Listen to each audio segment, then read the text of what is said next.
கர்த்தருடைய பரிசுத்த நாமத்துக்கு ஸ்தோத்திரம். கர்த்தர் உங்களை ஆசீர்வதிப்பாராக. இன்றைய வசனம் மீகாவின் புஸ்தகம் 7ஆம் அதிகாரம் 15வது வசனம். நீ எகிப்து தேசத்திலிருந்து புறப்படப்பட்ட நாளில் நடந்தது போல உன்னை அதிசயங்களை காணப்படுவேன். ஆண்டவர் என்ன சொல்கிறார்? நீ எகிப்து தேசத்திலிருந்து புறப்பட்ட நாளில் நடந்தது போலவே உன்னை அதிசயங்களை காணப்படுவேன். ஆமேன். எகிப்தில இஸ்ரவேல் ஜனங்கள் அடிமைத்தன வாழ்க்கையை வாழும் பொழுது எவ்வளவோ பிரச்சனைகளுக்கு மத்தியில் அவர்கள் வாழ்ந்த பொழுது கூட ஆண்டவர் அவர்கள் மேல் வைத்திருந்த நோக்கத்தை நிறைவேற்றும்படி அவருடைய ஜனங்களை கைவிடவே கூடாது, எப்படியாச்சும் அந்த ஜனங்களை மீட்டுக்கொண்டு வர வேண்டும் என்று எவ்வளோ பிரயாசப்பட்டு ஒவ்வொரு கட்டத்திலையும் ஆண்டவர் அவர்களுக்கு அற்புதங்களையும் அதிசயங்களையும் செய்து வழிநடத்தி வந்து அந்த எகிப்தை விட்டு தேவனாகிய கர்த்தர் ஜனங்களை வழிநடத்தி தம்முடைய தேசத்திலே கொண்டு வந்தார். அல்லேலூயா. அப்படிப்பட்ட ஆண்டவராகிய இயேசுவை நாம் ஏற்றுக்கொண்டிருப்பதனால் நாமும் ஒரு காலத்துல எப்படி இருந்தோம்? அடிமைத்தன வாழ்க்கை, விக்கிரக ஆராதனைகள் செய்வது, தேவனுக்கு பிடிக்காத காரியங்களை செய்வது. அப்போ நம்ம இயேசுவை அறியாத நாட்களில் நாமும் அப்படிப்பட்ட ஒரு அடிமைத்தனத்துல இந்த உலகத்திலே வாழ்ந்து கொண்டு வந்தோம். ஆண்டவராகி இயேசுவின் இரக்கத்தின் பேரில் நம்மை அவர் ரட்சித்து வழிநடத்தி ஆண்டவர் இன்றைக்கும் நம்மளோடு இருந்து பல அற்புதங்களை அதிசயங்களை செய்து வருகிறார். இன்று கண்ட எகிப்தை இனிமேலும் நீ காண்பதில்லை. என்றைக்கு நீங்க ஆண்டவரை அறிந்து அவரை துதித்து அவரை ஸ்தோத்தரித்து அவருடைய நாமத்தை நீங்க மகிமைப்படுத்த ஆரம்பித்தீர்களோ அந்த எகிப்து என்கிற கொடூரமான ஒரு அடிமைத்தனத்திலிருந்து மீட்கப்பட்டு விட்டீர்கள். கர்த்தரை விசுவாசிக்கும் பொழுது கர்த்தராகிய இயேசு நமக்கு சகலத்தையும் செய்ய வல்லவரா இருக்கிறார். அதனாலதான் இங்க சொல்றாரு, நீ எகிப்து தேசத்திலிருந்து புறப்பட்ட நாளில் நடந்தது போலவே உன்னை அதிசயங்களை காணப்படுவேன். அல்லேலூயா. ஆண்டவர் சொல்ற வார்த்தை, நான் அதிசயங்களை காணப்படுவேன். உங்க வாழ்க்கையில ஒரு அதிசயத்தை ஆண்டவர் செய்வார். நீங்க நினைத்த காரியத்துல ஒரு அற்புதத்தை அவர் செய்வார். நம் வாழ்க்கையில ஒவ்வொரு காலகட்டத்திலும் கர்த்தரை மறுதலிக்காதபடி கர்த்தருடைய வசனத்துக்கு கீழ்ப்படிந்து கர்த்தரை அண்டிக் கொண்டு வரும் பொழுது அவர் நமக்கு அதிசயங்களை செய்ய வல்லவரா இருக்கிறார். அல்லேலூயா. நான் உன்னை அதிசயங்களை காண செய்வேன் என்று நமக்கு வாக்கு கொடுக்கிறாராம். மேன் இதுவரைக்கும் நம்முடைய வாழ்க்கையில வந்த கஷ்டங்கள், துன்பங்கள், வேதனை எல்லாம் மறந்து அடிமைத்தனமெல்லாம் ஒழிந்து போய் இன்னைக்கு ஆண்டவரை துதிக்கிற துதியை நமக்கு கொடுத்திருக்கிறார். அனுதினமும் நம் ஆண்டவரை துதித்து ஸ்தோத்தரித்து அவருடைய நாமத்தை மகிமைப்படுத்த வேண்டும். இப்படி நீங்கள் செய்து வருவீர்களானால் அவருடைய வாக்கு தத்தங்கள் நிறைவேறும். சங்கீதம் 23 பார்க்கிறோம், கர்த்தர் என் மேய்ப்பராய் இருக்கிறார், நான் தாட்சி அடையேன். கர்த்தர் நம்முடைய மேய்ப்பராய் இருக்கிறபடினால் அவர் நம்மளை என்ன செய்யறாரா? அவர் பாதுகாத்து வழிநடத்த. கர்த்தர் என் மேய்ப்பராய் இருக்கிறார், நான் தாட்சி அடையேன். அவர் என்னை புல்லுள்ள இடங்களில் மேய்த்து அமர்ந்த தண்ணீரண்டை கொண்டு போய் விடுகிறார். நீங்க எந்த சூழ்நிலை இருந்தாலும், வறண்ட நிலத்தை போல் ஒரு வாழ்க்கை இருந்தாலும் அதை செழிக்க செய்கிற தேவன். ஏன்னா கர்த்தர் நமக்கு மேய்ப்பர். மேய்ப்பர் இல்லாத ஆடுகள் செதறி போயிடுவாங்க, கெட்டு போயிடுவாங்க. ஆனா கர்த்தர் நமக்கு மேய்ப்பரா இருக்கிறபடினால கர்த்தர் நம்மளை ஆசீர்வதிக்க வல்லவரா இருக்கிறார். கர்த்தர் என் மேய்ப்பராய் இருக்கின்றாரே, தாட்சி அடையேன் என்றுமே. கர்த்தர் என் மேய்ப்பராய் இருக்கின்றாரே, தாட்சி அடையேன் என்றுமே. புல்லுள்ள இடங்களில் மேய்த்து அமர்ந்த தண்ணீரண்டை நடத்தி, என்னை புல்லுள்ள இடங்களில் மேய்த்து அமர்ந்த தண்ணீரண்டை நடத்தி, அவர் என் ஆத்துமாவை தம்முடைய நாமத்தினால் நீதியின் பாதையில் நடத்துகிறார். கர்த்தர் என் மேய்ப்பராய் இருக்கின்றாரே, தாட்சி அடையேன் என்றுமே. மரண பள்ளத்தாக்கில் நடந்தாலும், நான் மரண பள்ளத்தாக்கில் நடந்தாலும் பொல்லாப்புக்கு பயப்படனே. தேவரி என்னோடு இருக்கின்றீர், உமது கோலும் உமது தடியும் என்னை தேற்றும். உமது கோலும் உமது தடியும் என்னை தேற்றும். கர்த்தர் என் மேய்ப்பராயிருக்கின்றாரே, தாட்சி அடையேன் என்றுமே. ஜீவனுள்ள நாளெல்லாம் நன்மையும் கிருபையும் என்னை தொடரும். ஜீவனுள்ள நாளெல்லாம் நன்மையும் கிருபையும் என்னை தொடரும்.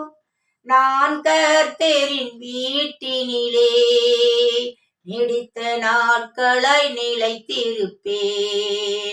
நான் கர்த்தரின் வீட்டினிலே நீடித்த நாட்களாய் நிலைத்திருப்பேன். கர்த்தர் என் மேய்ப்பராயிருக்கின்றாரே, தாட்சி அடையேன் என்றுமே. அல்லேலூயா.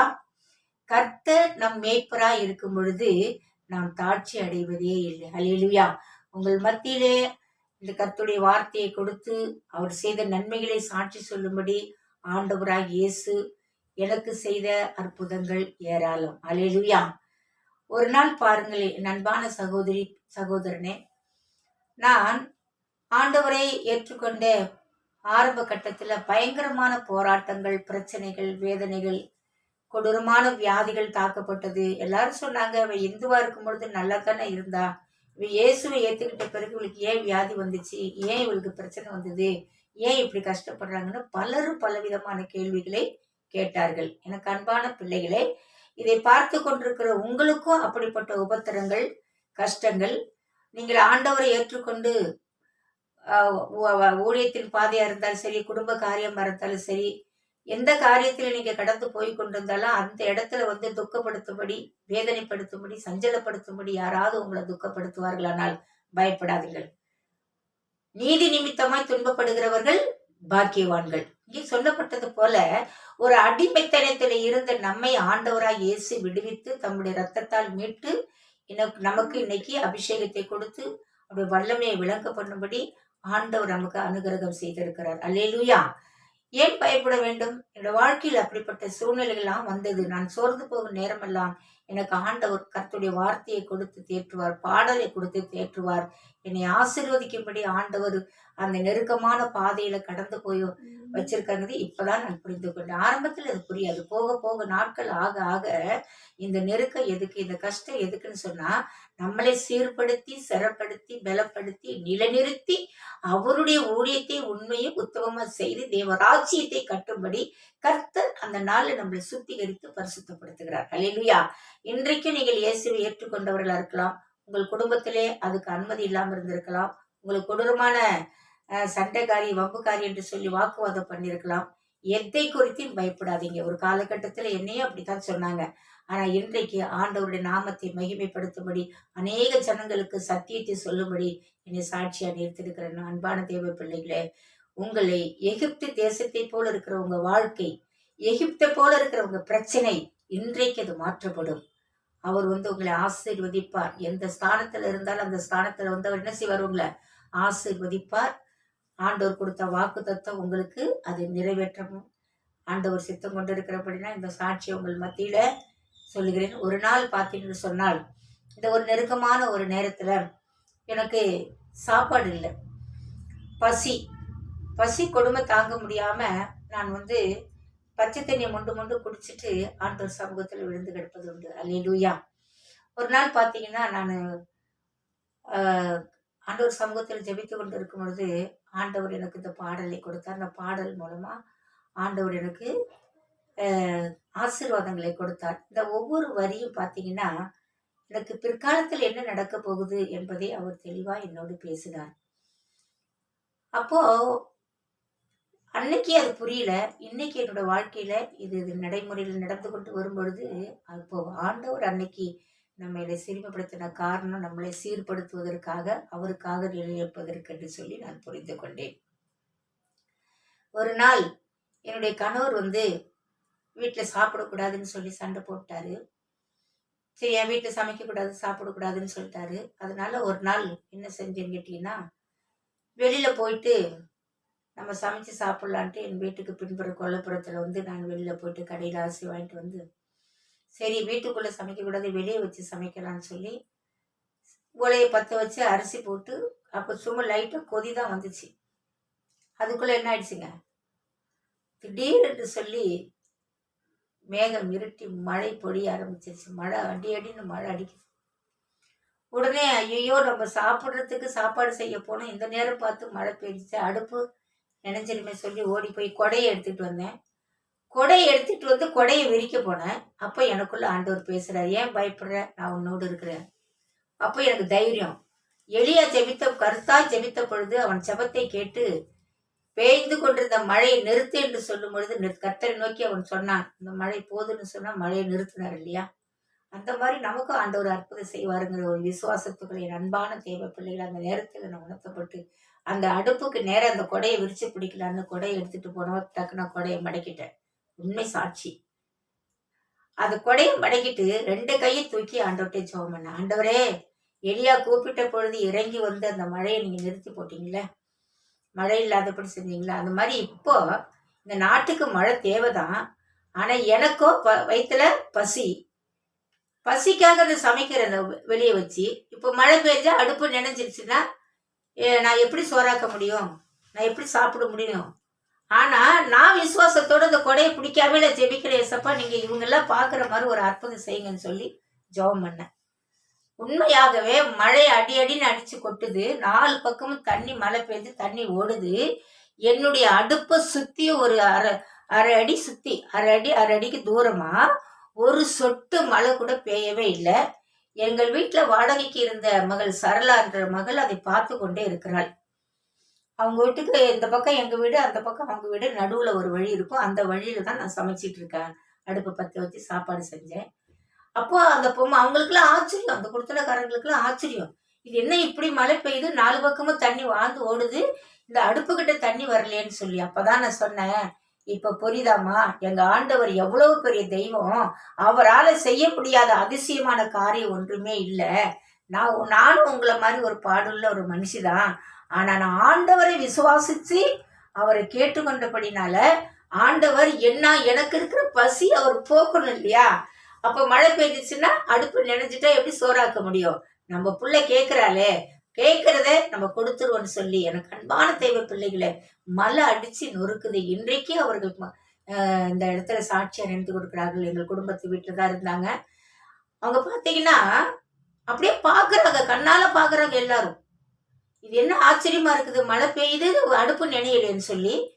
அந்த மழை பெஞ்சு முடியறதுக்குள்ள நானும் அங்கேதான் நிக்கிறேன். என் மேலேயும் ஒரு சொட்டு மழை பெய்யல, என் அடுப்பும் நினையல. சோறு பொங்கிடுச்சு, உப்பள்ளி போட்டு பொங்கி சாப்பாடு எடுத்துட்டு போயிட்டு ஆண்டவருக்கு நன்றி செலுத்திட்டு நான் ஜெபம் பண்ணேன். ஏசப்பா, இந்த பாவி மேல எவ்வளவு இறக்க வச்சிருக்கீங்க ஆண்டவரே, இந்த அற்பமான மகளை இவ்வளவு நேசிக்கிறீங்களா ஆண்டவரே, நான் வாழ்ந்தாலும் உமக்கு தான், நான் செத்தாலும் உமக்கு தான், நீங்க என்ன செஞ்சாலும் என்னுடைய காரியமெல்லாம் உங்களுடைய சித்தத்தின்படி நடக்க எனக்கு நீங்க உத்தரவு கொடுங்க, உங்க வார்த்தையின்படி நான் நிக்கிறேன் ஆண்டவரே, நான் உயிருள்ள நாள் வரைக்கும் உமக்கு சாட்சியா இருக்கணும்னு சொல்லி அநேக மத்தியில இன்றைக்கும் இந்த சாட்சிகளை சபையில அநேக சபைகள்ல இந்த சாட்சியை நான் சொல்லியிருக்கேன். இன்னைக்கு உங்க மத்தியில் இந்த சாட்சியை சொல்லுகிறேன். எனக்கு அன்பான தேவை பிள்ளைகளே, ஆண்டவரால் முடியாத காரியம் ஒன்றுமில்லை. நீங்க நினைக்கலாம், எப்படி மழை பெஞ்சிச்சு இவங்க மேலேயும் இவங்க அடுப்பு மேலேயும் மழை எப்படி பெய்யாம இருந்திருக்குன்னு நினைக்கிறீங்கன்னா, கர்த்தரை விசுவாசிக்கிறவனுக்கு எல்லாமே கூடுங்க. அவர் கேட்கறதை கொடுக்க கர்த்தர் வல்ல. உன்னுடைய விசுவாசம் யார் மேல இருக்கு? பக்கத்து வீட்டுக்காரங்க, எதிர் வீட்டுக்காரங்க மேல இருக்குதா? நண்பர்கள் மேல இருக்கா? அது ஒரு சில நேரம் தான் அந்த நம்பிக்கை நிற்கும். ஆனா கர்த்தர் மேல் நம்பிக்கையா இருக்கிற மனிதன் பாக்கியவான் என்று சொன்னது போல, கர்த்தரை உறுதியாய் நீங்கள் பிடித்து கொண்டால், ஆண்டவராகி இயேசு எனக்கு மாத்திரம் அற்புதத்தை செய்வதல்ல, உங்கள் அனைவருக்கும் அவரால் உண்டாக்கப்பட்ட சகல ஜாதிகளுக்கும் அவர் அற்புதத்தை செய்ய வல்லவரா இருக்கிறார். ஆமென். அல்லேலூயா.